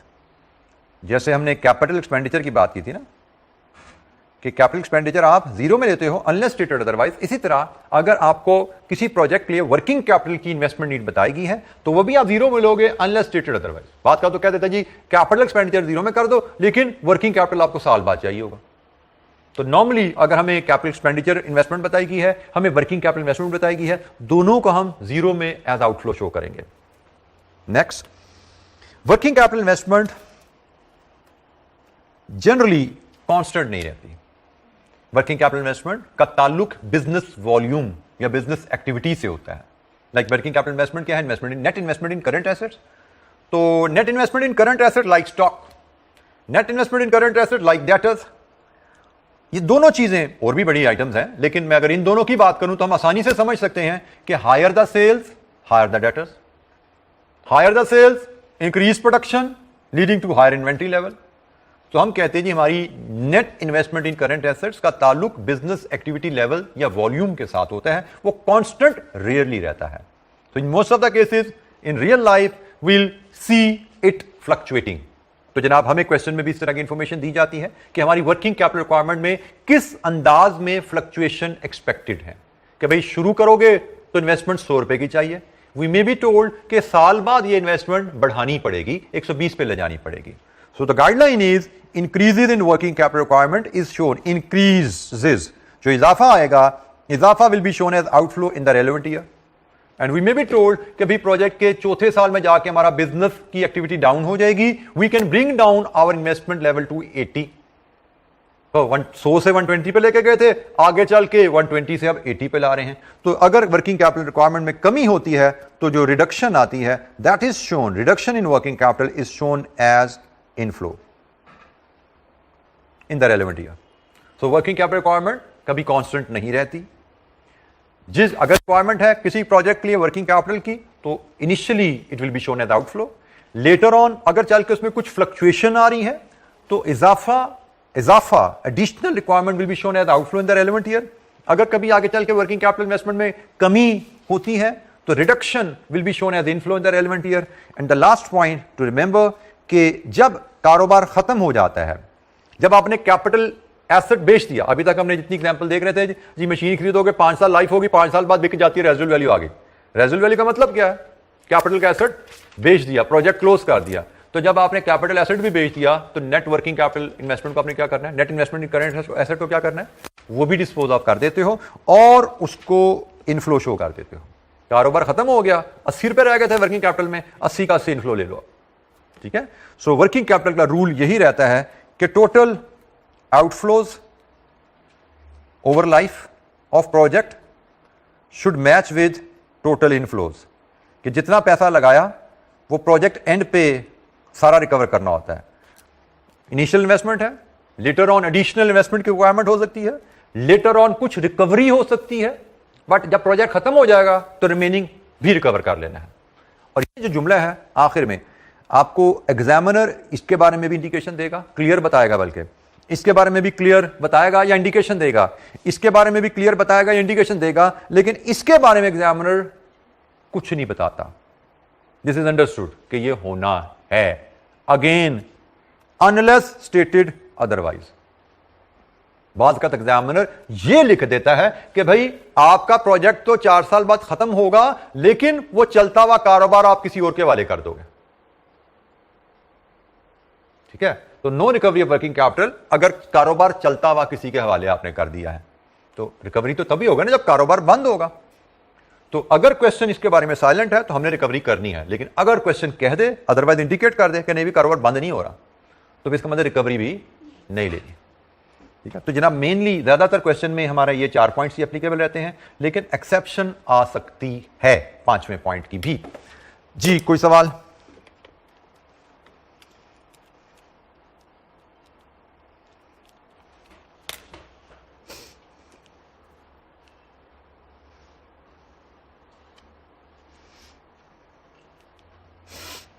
अच्छा जी, इसकी छोटी छोटी सी 2 एक्टिविटीज़ हमारे पास हैं। इलस्ट्रेशन 33 एंड 34, नंबर थोड़े डिस्टर्ब हो गए हैं जी, 33 एंड 34, तो इनको ज़रा देखते हैं जी। इलस्ट्रेशन 33 पेज 45 की बॉटम पे आ रही है आपके पास ये। अ project cost 1000, it has a 3-year life and a scrap value of 200. It will produce annual net revenue of 600 and requires an initial investment of 200 in working capital. Prepare net cash flows of the project. Prepare net cash flows of the project. और ये net cash flows का format भी हमें अगले page पे available है, तो मैं इसी फॉर्मेट को पॉपुलेट कर लेता हूँ जी। हमसे कहा जी इस डाटा को लेके प्रोजेक्ट कैश फ्लोज बनाओ, net cash flows. Net cash flows जब आ जाते हैं तो उस पर पे बैक लगाओ, ARR लगाओ, NPV लगाओ, IRR लगाओ, जो वर्दी टूल लगाओ। तो जनाब इस डाटा के मुताबिक नेट कैश फ्लोज, प्रोजेक्ट की कॉस्ट जो इनिशियल कैपिटल एक्सपेंडिचर में आप शो करेंगे दैट इज 1000, तो ये तमाम वैल्यूज हम रुपीज में ले रहे हैं। कैपिटल एक्सपेंडिचर 1000, लाइफ है 3 साल, जिसके बाद स्क्रैप वैल्यू इसकी 200 है। स्क्रैप वैल्यू को आप यहाँ पे 3 साल बाद इनफ्लो शो करोगे। अक्सर एक और देख लीजिएगा, हम इस प्रेजेंटेशन को ऐसे भी ले सकते हैं कि हम यहाँ पे स्क्रैप वैल्यू को लाइन आइटम ही ना डालें और ये 200 हम इधर शो कर दें। This is also an option कि आप एक ही लाइन आइटम में इनिशियल इन्वेस्टमेंट और end of life recovery by selling that show कर सकते हैं। तो ये भी एक ज़्यादा बेहतर एफिशिएंट ऑप्शन है, स्क्रैप वैल्यू के लाइन आइटम आप शो ही ना करें। अच्छा जी, इसके बाद नेट रेवेन्यूज़ को मैं पहले ले लेता हूँ क्योंकि नेट रेवेन्यूज़ हमारी नॉन आइटम है। उसने कहा जी 600 सालाना है, एनुअल नेट रेवेन्यू 600 सालाना है, मतलब कारोबार शुरू होने के बाद 3 साल चलना है तो 3 साल में 600 आएगा। अब आखिरी आइटम आ गई कि अभी कारोबार करना है तो कैपिटल एक्सपेंडिचर के अलावा 200 की वर्किंग कैपिटल इन्वेस्टमेंट भी चाहिए। तो हमने पढ़ा है in the absence of information working capital investment will be made at 0। Do we have information about any change in our requirement? No, so there will be no change and it is understood कि जो पैसा लगाया project and पे recover हो जाएगा। ठीक है जी। तो ये हमारे operating project cash flows complete हुए। We can take the sum 1200, 600, 600 और 1000। अब इस पे जो मर्जी टूल लगा लो, आपने एनपीवी लगाना है, आईआरआर लगाना है, पेबैक लगाना है, whatever tool you want to apply. इस लाइन पे जो आपके कैश फ्लो समराइज होकर आगे हैं, आप अपना टूल अप्लाई कर सकते हैं।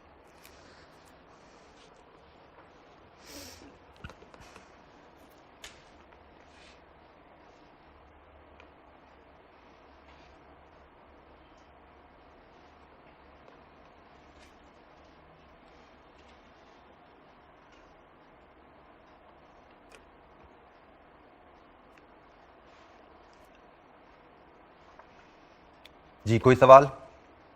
अच्छा जी, वर्किंग कैपिटल से ही रिलेटेड एक और इलस्ट्रेशन देखते हैं जिसमें अब हम चेंजिंग वर्किंग कैपिटल रिक्वायरमेंट से डील करते हैं।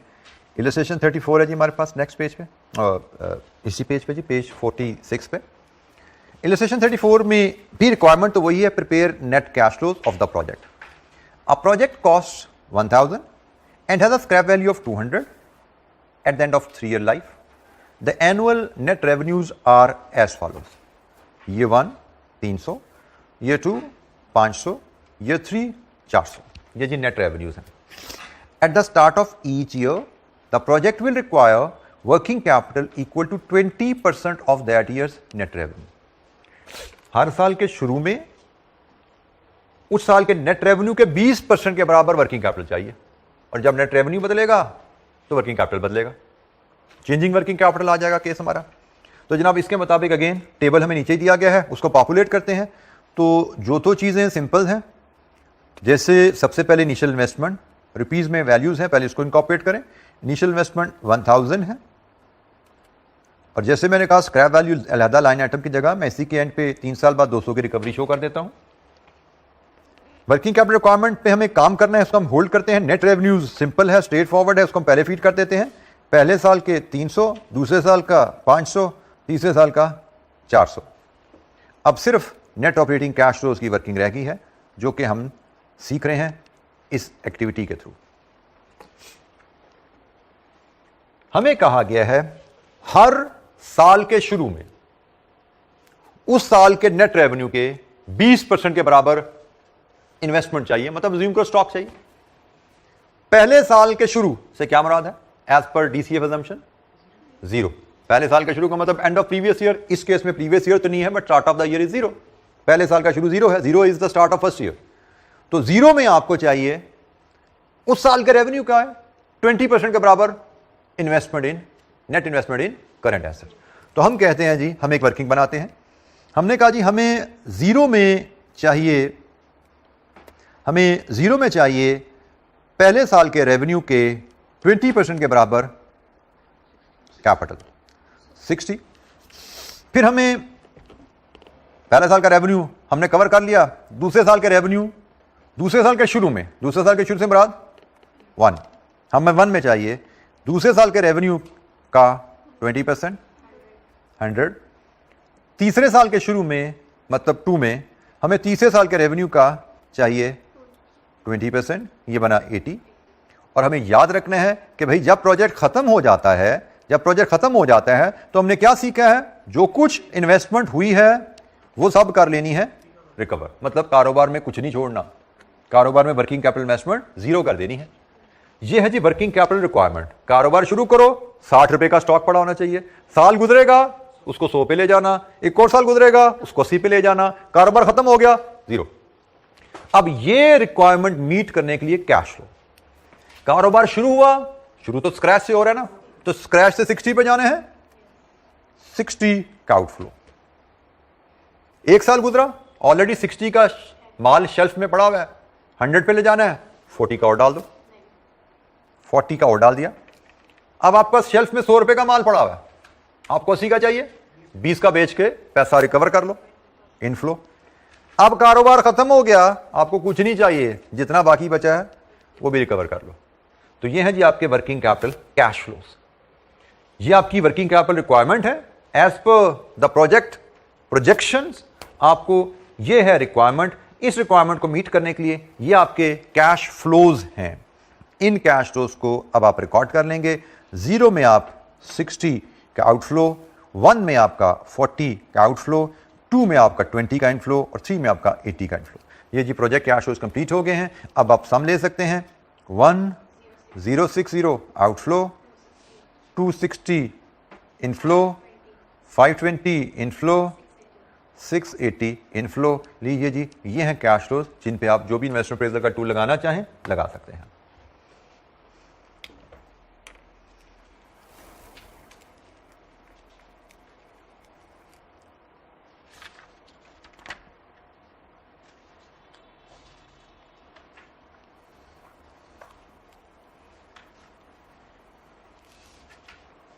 जी, कोई सवाल? वर्किंग कैपिटल रिक्वायरमेंट और वर्किंग कैपिटल कैश फ्लोज में डिफरेंस।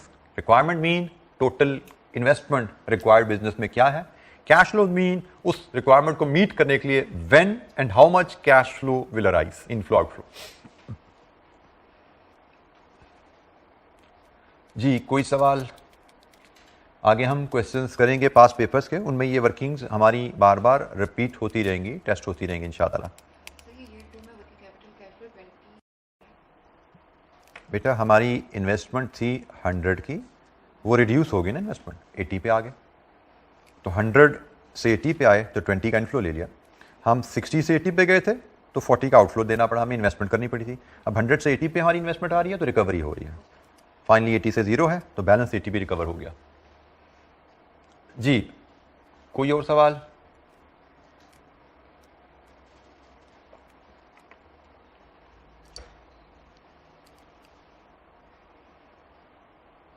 अच्छा जी, थर्ड एडजस्टमेंट हमारी टैक्सेशन की है। इसकी थोड़ी एबीसी ज़रा देख लेते हैं आज।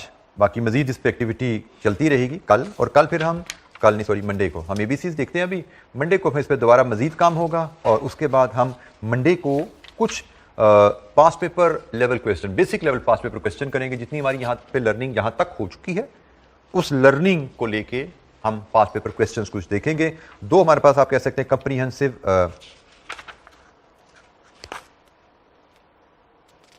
दो इलस्ट्रेशंस और एक पास पेपर क्वेश्चन। यहां तक की लर्निंग जो आप कंप्लीट करेंगे, टैक्स पे मंडे को आएंगे, हाफ एन आवर लगा के टैक्स की लर्निंग कंप्लीट करेंगे, और फिर 3 हम कंप्रीहेंसिव क्वेश्चन इस लेवल के देखेंगे जो लर्निंग हमारी हुई है, जिसमें इन्फ्लेशन, टैक्सेशन, वर्किंग कैपिटल, शायद ये तीनों कॉन्सेप्ट हमारे बार बार वाइज होंगे। डिस्काउंटिंग होगी, एनपीवी होगा, आईआरआर होगा, हम उनको देखेंगे। फिलहाल एक थर्ड एडजस्टमेंट हमारी, एक इन्फ्लेशन को हमने डिस्कस किया, एक वर्किंग कैपिटल डिस्कस किया, एक टैक्सेशन। टैक्सेशन के बारे में हमने शुरू में ही पढ़ा था जब रेलेवेंट कैश फ्लोज पे बात हो रही थी कि टैक्सेस रेलेवेंट कैश फ्लोज होते हैं, क्योंकि आप जब किसी प्रोजेक्ट की फिजिबिलिटी कर रहे हो, उसमें उस प्रोजेक्ट की रिटर्न्स फोरकास्ट करते हो, तो प्रोजेक्ट की फ्यूचर रिटर्न्स पे यकीनन टैक्सेस भी आपको पे करने पड़ेंगे। सो आपको प्रोजेक्ट की फिजिबिलिटी करते हुए टैक्स पेमेंट्स को भी, टैक्स इफेक्ट्स को भी इनकॉर्पोरेट करना चाहिए। तो टैक्स इफेक्ट्स के बारे में 2 पॉइंट्स हमें ध्यान में रखने हैं। एक, अगर हम किसी प्रोजेक्ट की फिजिबिलिटी कर रहे हैं तो taxes must be paid on taxable profits. और टैक्सेबल प्रॉफिट्स कहां से आते हैं? Operating cash flows minus tax depreciation. ये सिंपल सा असूल हमारा चलता है, ठीक है। लंबी चौड़ी कोई टैक्स लॉज नहीं यहां चलने, वो टैक्स लॉज हमारे लिहाजा टेस्ट हो जाते हैं टैक्स के पेपर में। यहां पे सिर्फ एक बेसिक असूल देखा जाता है कि are we careful, are we aware कि टैक्सेबल प्रॉफिट्स पे कैलकुलेट करना है, उसको इनकॉर्पोरेट करना है। और दूसरी चीज, अक्सर एग्जामिनर क्वेश्चन में लिख देता है कि taxes are paid in arrears. Taxes paid in arrears का मतलब है कि अगर ईयर 1 में आपका प्रॉफिट आ रहा है, उस पर आप टैक्स को कैलकुलेट करोगे, उसकी पेमेंट ईयर 2 में शो करते हैं, ठीक है। ये अगर उसने एरियर्स का वर्ड यूज किया है तो ईयर 1 के प्रॉफिट का टैक्स 2 में, 2 का इफेक्ट 3 में, एंड सो ऑन। अगर उसने ये वर्ड यूज नहीं किया तो इसका मतलब जिस साल का प्रॉफिट उसी साल उसकी टैक्स पेमेंट भी आ जाती है।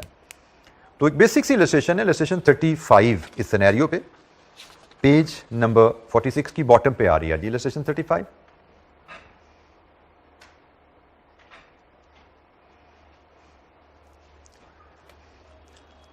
An asset is bought on the first day of the year for 10,000 and will be used for 4 years, after which it will be disposed of on the final day of year 4 for 2,500. Net cash flows from trading will be 4,000 per annum. Tax is payable at 30% 1 year in arrears, and tax depreciation is available 25% per annum, reducing balance basis. The cost of capital is 10%. अच्छा जी, तो हमें उसने कहा कि आप NPV calculate कीजिए इस project की। प्रोजेक्ट की लाइफ है जी कितनी? 4 साल। टैक्सेस हैं एरियर्स में। इसका मतलब चौथे साल के अगर प्रॉफिट्स होंगे तो उस पर टैक्स जाएगा ईयर 5 में। तो हमारे कैश फ्लो यहाँ पे 0 से शुरू होंगे, इन्वेस्टमेंट से 5 तक जाएंगे। रिटर्न्स तो हमारी उसने कह दिया कांस्टेंट है, operating cash flows from trading will be 4000, वो तो कांस्टेंट है, लेकिन हमारे returns minus cash flows minus depreciation, profits पे टैक्स। तो डेप्रिसिएशन कैलकुलेट होनी है किस मेथड से? रिड्यूसिंग बैलेंस मेथड से। कैश फ्लोज बेशक हमारे कांस्टेंट है, लेकिन डेप्रिसिएशन चेंज होगी हर साल, जिसकी वजह से टैक्सेबल प्रॉफिट हर साल डिफरेंट होंगे और टैक्स की पेमेंट हर साल डिफरेंट आएगी। तो कैश फ्लोज चेंज होंगे, हमारे total cash flows will not be constant, it will not take the shape of annuity then, क्योंकि हमारे क्यूमुलेटिव टोटल कैश फ्लोज में हर साल का कैश फ्लो फर्क आने वाला है। तो जब हर साल का कैश फ्लो आपका फर्क होने वाला है टोटल के जगह जाके, तो फिर आप एन्युटी फॉर्मेट आप यूज नहीं करेंगे। तो हम यहाँ पे जो फॉर्मेट यूज करेंगे वो फॉर्मेट होगा हर साल का अलहदा कैश फ्लो। जी बेटा, सर वो 5 बिट्स क्यों लेंगे? 4 का मतलब 4 का एंड नहीं है, 4 का एंड 4 के एंड में, 4 का मतलब है end of 4 year. End of 4 year में जब 4th ईयर का प्रॉफिट अक्यूमुलेट करेंगे, प्रॉफिट आप कैलकुलेट करेंगे, फिर उस पर टैक्स लायबिलिटी से अटेंड करेंगे, तो टैक्स लायबिलिटी तो जाती है एरियर्स में। 4th ईयर के प्रॉफिट में जो टैक्स लगेगा उसकी पेमेंट जाएगी एरियर्स में। एरियर्स का मतलब 1 साल बाद। 4th ईयर के प्रॉफिट पे टैक्स पेमेंट 5th, 1 साल बाद 5 पे जाएगी। ठीक है, तो हम इलस्ट्रेशन नंबर 35 की बात कर रहे हैं। हमारी आइटम्स ऑफ कैश फ्लोज यहाँ पे 0, 1, 2, 3, 4 and 5।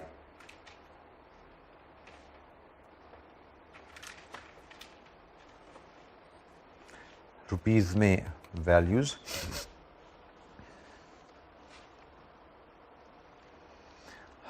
अच्छा जी, हमें सबसे पहले इनिशियल कैपेक्स गिवन है, 0 में कितना है जी?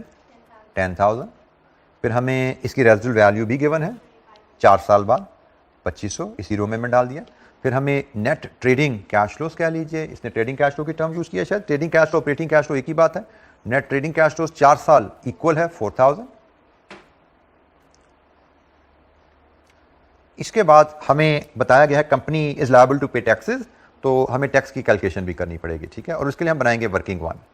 यहाँ से हमें मिल जाएगा नेट प्रोजेक्ट कैश फ्लोज, फिर हमें discount factor cost of capital चाहिए होगी, जो कि क्वेश्चन में गिवन है 10%, फिर प्रेजेंट वैल्यू आएगी और फिर नेट प्रेजेंट वैल्यू आ जाएगी। हमारी अब सिर्फ हमारी लिए लर्निंग इस इलस्ट्रेशन के रेफरेंस से सिर्फ टैक्स की कैलकुलेशन है, बाकी काम तो हमारा आसान है।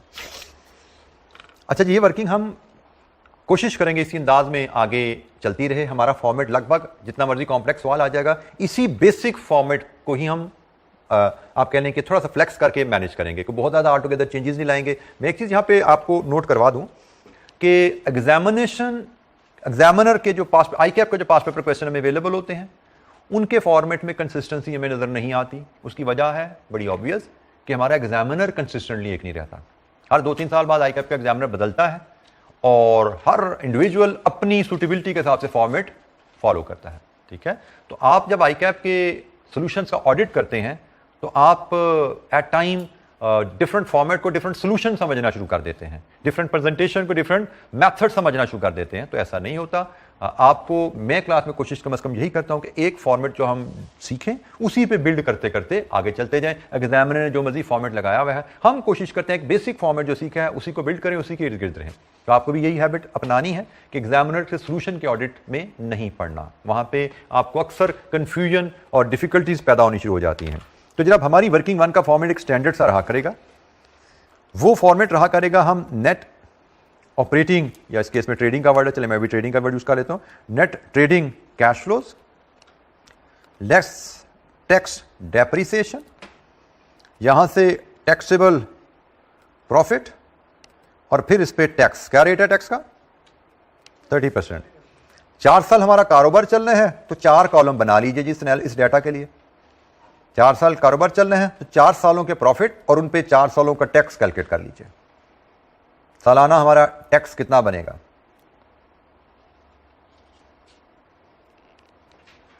1, 2, 3, 4।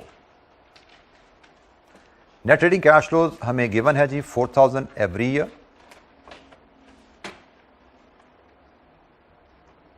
इसके बाद टैक्स डेप्रिसिएशन है वर्किंग 1.1, रिड्यूसिंग बैलेंस डेप्रिसिएशन है, हम इसके वर्किंग 1.1 बना लेते हैं। टैक्स डेप्रिसिएशन की वर्किंग, रिड्यूसिंग बैलेंस डेप्रिसिएशन के कॉन्सेप्ट से आप सब फैमिलियर हैं। हम इसको दो कॉलम में वर्किंग बनाते हैं, एक कॉलम टैक्स डेप्रिसिएशन का और एक कॉलम ईयर ऑफ डेप्रिसिएशन का। तो जनाब ये कैलकुलेशन शुरू होती है, पहली depreciation reducing balance, it is always applied on cost. Reducing balance depreciation हमेशा इनिशियल इन्वेस्टमेंट पे कैलकुलेट की जाती है। अल्टरनेटिवली कभी एग्जामिनर हमें स्ट्रेट लाइन डेप्रिसिएशन भी दे देता है, तो स्ट्रेट लाइन डेप्रिसिएशन कैसे कैलकुलेट करते हैं? Initial investment minus residual value divide with life. Normally this is how you do, although straight line की कैलकुलेशन का तरीका अलग भी हो सकता है, ठीक है, बट वो अलग क्या है आगे कभी आएगी जरूरत हम देख लेंगे, but this is acceptable method. Initial investment minus residual value divide with life, straight line का तरीका हो गया। रिड्यूसिंग बैलेंस इनिशियल इन्वेस्टमेंट पे अप्लाई होगा, 25% स्ट्रेट लाइन और रिड्यूसिंग बैलेंस। पहली डेप्रिसिएशन 2500, पहली डेप्रिसिएशन ईयर 1 में आई जी। इसके बाद WDV 7500, इसका 25% 1875 ईयर 2। इसके बाद नेक्स्ट डेप्रिसिएशन 5625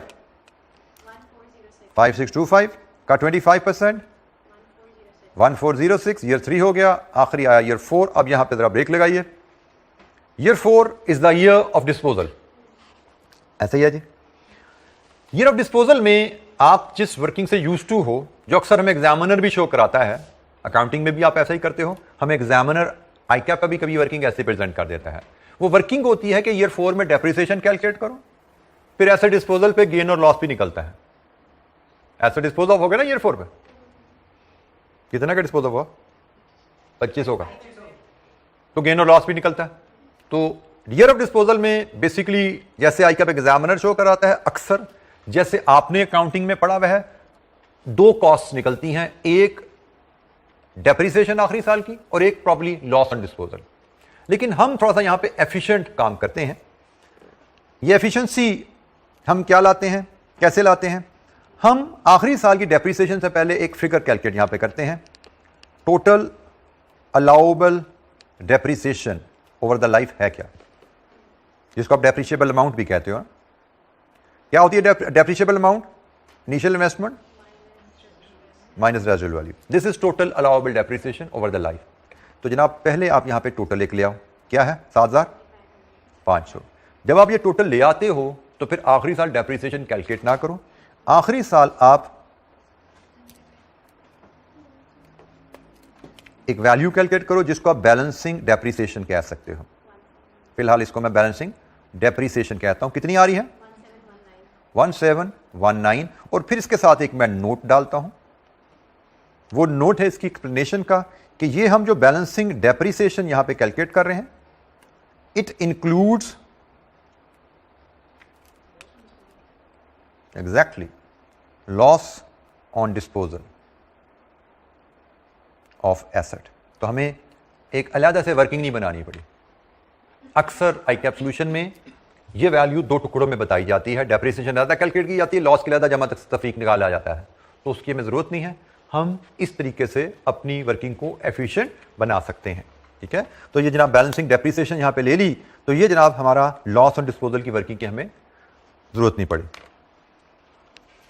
अब इन वैल्यूज़ को हम लेके आते हैं इधर। जनाब पहली डेप्रिसिएशन 2500, दूसरी डेप्रिसिएशन 1875, तीसरी डेप्रिसिएशन 1406, आखिरी डेप्रिसिएशन 1719।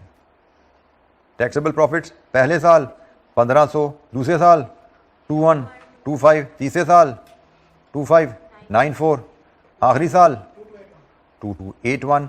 इस पे आप कैलकुलेट कर लीजिए 30% के हिसाब से सालाना टैक्स। ये आया 450, ये कितना है जी? 637.5, राउंड ऑफ 638, 778, 684।